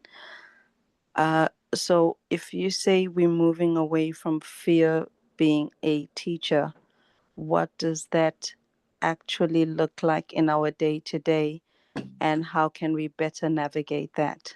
Thank you. Oh, how interesting. Another lesson to embark upon. When we spoke of this earlier, what we were saying and communicating was that you will eventually move away from fear as a teacher. We ask you to understand that if that fear is still here, it is providing you a service in order to understand that you are filtering your energy through a different belief system than what is in resonance with your true essence, your core being. As you move forward with this understanding, with this realization. And when these fearful opportunities come up, you can summon more conscious awareness that you are in this fearful state and more quickly pivot to a different perspective, a different state of being. And as you do that more and more and more, the need for the teacher will fall out because it has completed its service to you.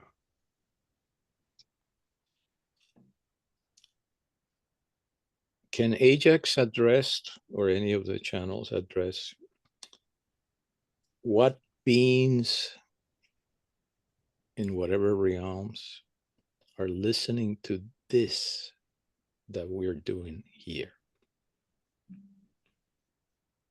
Oh, so many. We hesitate to give you a specific type of being because you, as a multidimensional being, contain it all. And as you bring your focus of awareness to the different connections and parts of your greater consciousness, those reflections, those other essences are tuning in now, learning from you. Thank you. Thomas Illi, you have expressed how tiles and forms speak all the time to you.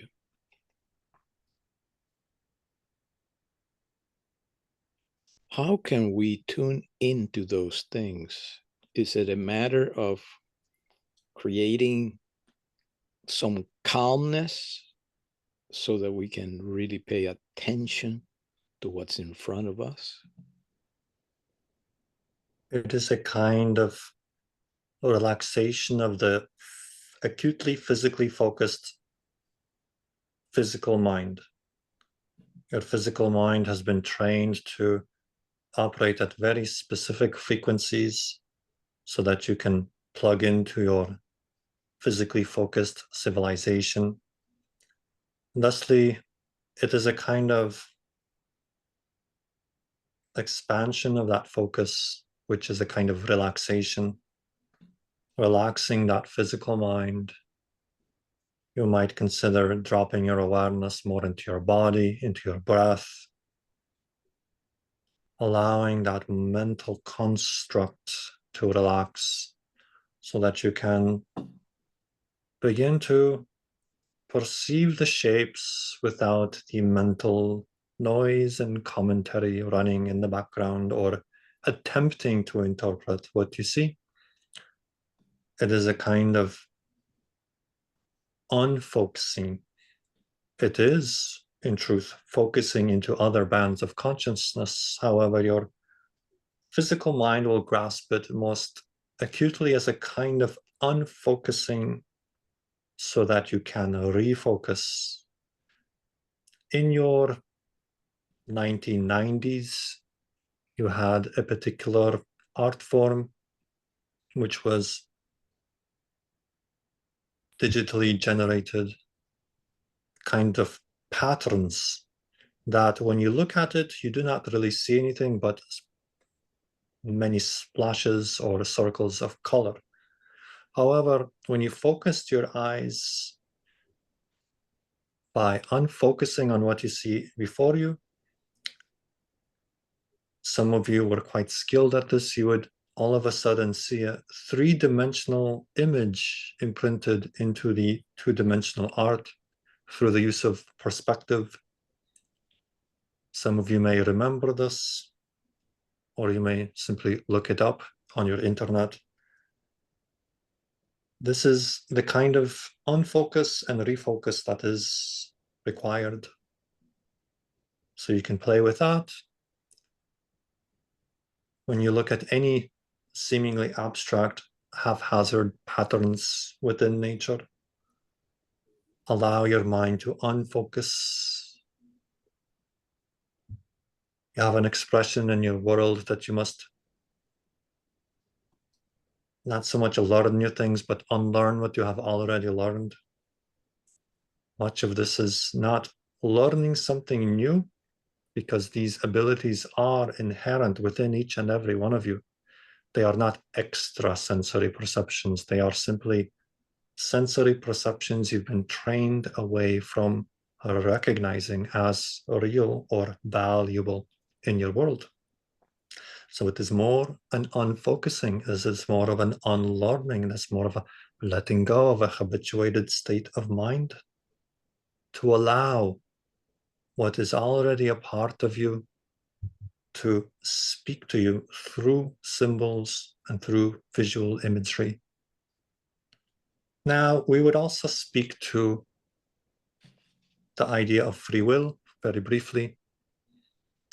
You might use the analogy of, since we are communicating from the time-space coordinate of Silicon Valley, we will use the analogy of a video game developer. A video game developer creates a kind of theme, a thematic exploration, creates a kind of world, a digital world, places into it certain kinds of challenges to be overcome. So it has a specific theme. And consider that you are like the game developer, developing the world, developing certain sets of challenges, certain themes of exploration within that playing field. And this is created from your free will. This is your soul level. And then, from a free will choice of the soul level, the video game developer level, you then choose to play the game. You enter the game as a character within the game. And there is a certain degree of amnesia that is your free will choice at that higher soul level to explore and experience, so that you forget that larger picture that you are the creator of the game or the theme of exploration. And then as the character, you have that rip-roaring adventure of moving through the game and being surprised by those things that are known to you at other levels. And within the game, you also have free will to move through the game in whatever attitudes that you choose, moving in different directions. You have many probable choices through which you can explore the challenges set by your soul at the higher level. However, you are seemingly constrained or limited by the free will choices made at the soul level to move through a particular theme of exploration. However, within that, you have tremendous leeway in how you choose to explore, how you choose to play the game. And we could expand on this further. However, in the interest of time, we may leave it at that. Consider you have much free will existing at many levels, at the soul level, and then at the character level, playing the game. You have much free will in terms of how you explore. Now, we will end with one last little point to tickle your minds and your hearts a little bit. Consider that you often frame how you understand things in a time-space reality format. Therefore, you naturally conclude through your physical mind that the soul level happens prior, the development of the game happens prior to the character entering the game. However, this is not so. Time is simultaneous. Therefore, let us put it in these terms. The contracts or the themes are being written while they are being played. They are being written in the moment, for they cannot be written in the past. There is no past. There is only the eternal now. Thusly, are you entering a state of consciousness as a civilization where the writing of the contract or the writing of the theme can be amended, even from the character level. However, in the infinite wisdom of the soul, certain parameters will be kept in order to create the particular experience of moving through the challenge. But there is a lot of leeway. There is a lot of give and take. You are not bound ahead of time, so to speak, because everything is happening in the here and now. And you have much power within the present moment. The contracts are being written now as we speak. So play with that a little bit, and we hope that helps. Thank you so much. Beautiful message. And now I would like to give Anthony and Enanika an opportunity to give us a message.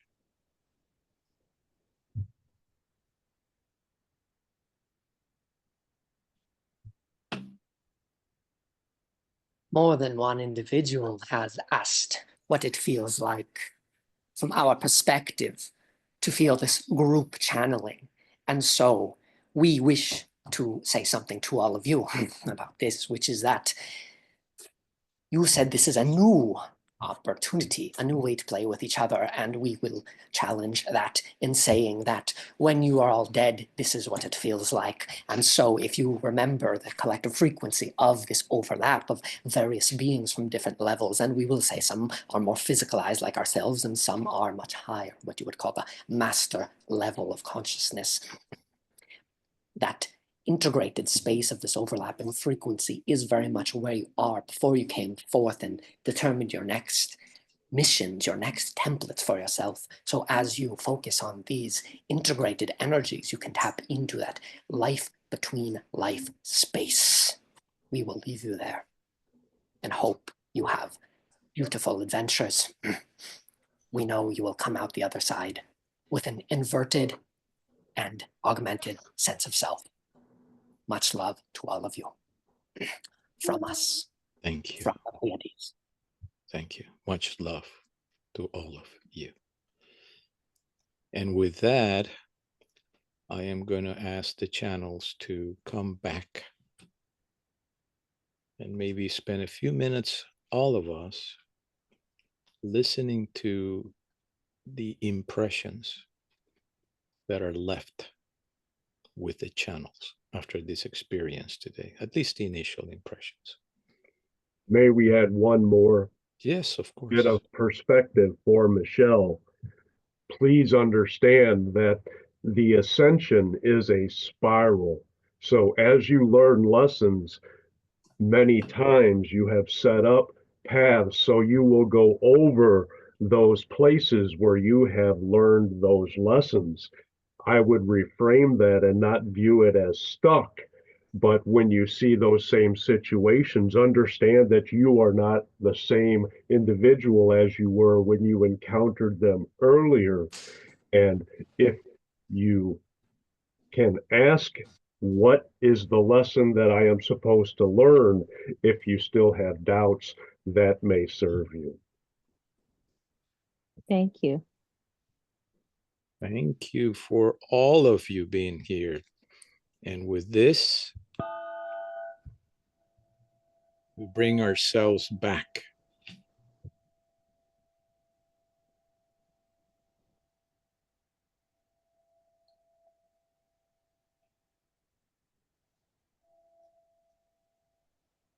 May there be peace. May we ground back into this reality. We are love, we're peace, and we're balance.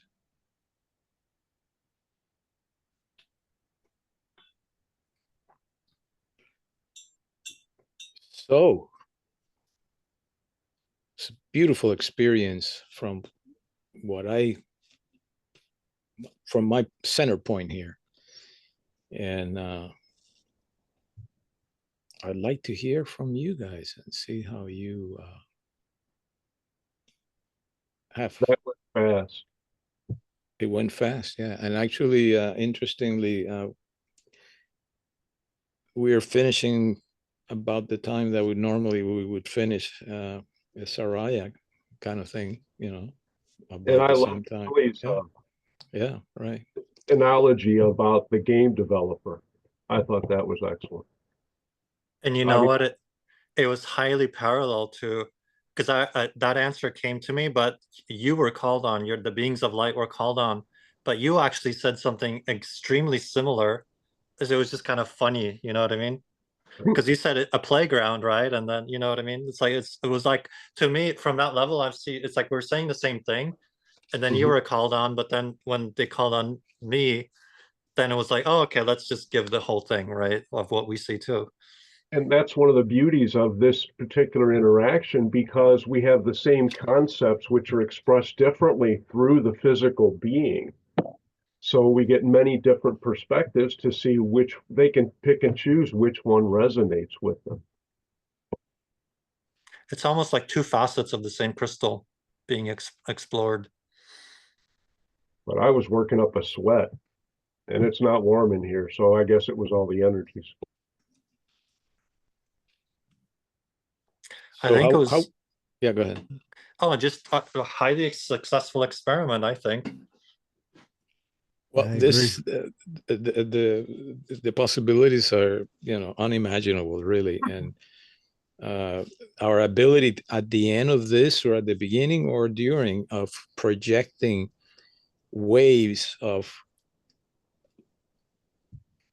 the kinds of things that are needed for the transformation of the humankind.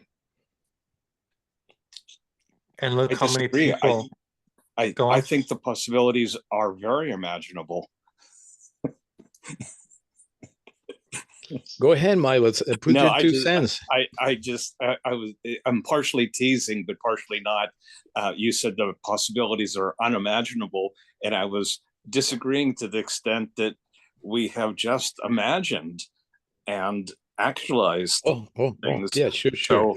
So I sort of see all possibilities as imaginable. But Milo, that opens a very interesting subject, which is the subject of words and the concepts that we have behind them. And the concept of imagination and what we can imagine, they're not exactly the same thing, although they appear to be. So I will just say, I will give you this thought. I have a very good friend, and he's tremendously connected to spirits and nature and you name it. In his vocabulary, the word imagination doesn't exist because it means something to him. And when I use the word imagination, I am basically saying everything is imagined.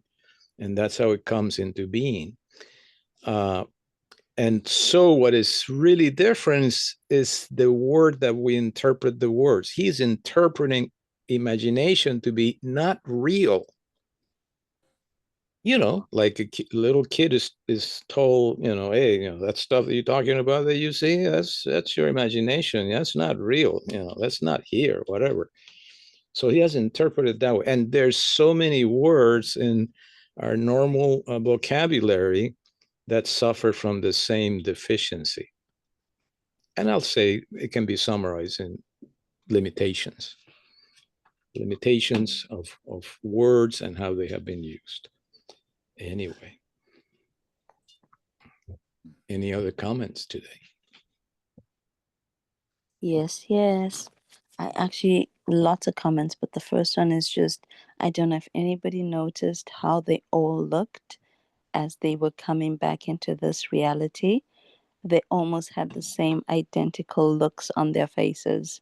It was quite interesting to see. We planned it that way. Yeah, there was a little manual you were all reading from. Well, you nailed it. It was really good. Yeah, that was part of the pre-meeting. You missed that part. What? That was part of the pre-meeting. You missed that part. Yeah, I couldn't wake up. My alarm was going off for a long time before I actually got up. So that was interesting in of itself. Thank you. And I want to extend some thanks and appreciation for Anthony taking the time out from Japan to come and visit us and to communicate from the Pleiadians with us. I got a really big jolt of energy every time he went to talk. And I don't know if that's because I've been doing the contact meditations or if I just happen to have some other energies drop in, but there are no coincidences. So thank you, Anthony. Who was channeling Kris? Serge. Yeah, and Yeah. Who's Serge? Serge Grandbois out of Toronto, Canada. He's on gone. here. Oh, he's gone. No, Yeah. he's gone now. Yeah, he's gone. Okay. Yeah. He So he's was- out of Yeah, Toronto. he left a message probably 20 minutes ago that he had to go. So, Oh, but he could was, have just been in your imagination. Sorry, Luis. Yeah, that's right. It could be. He really, we got to be able to, several, Patrick had to go early too. And we do have to get back with them and express our gratitude because everything was just amazing. The amount of participation and effort that was put into it, definitely, has to be appreciated and gratified. I did want to mention something. When Serge was speaking, I got nothing but lots of spirals coming out of spirals all over the place.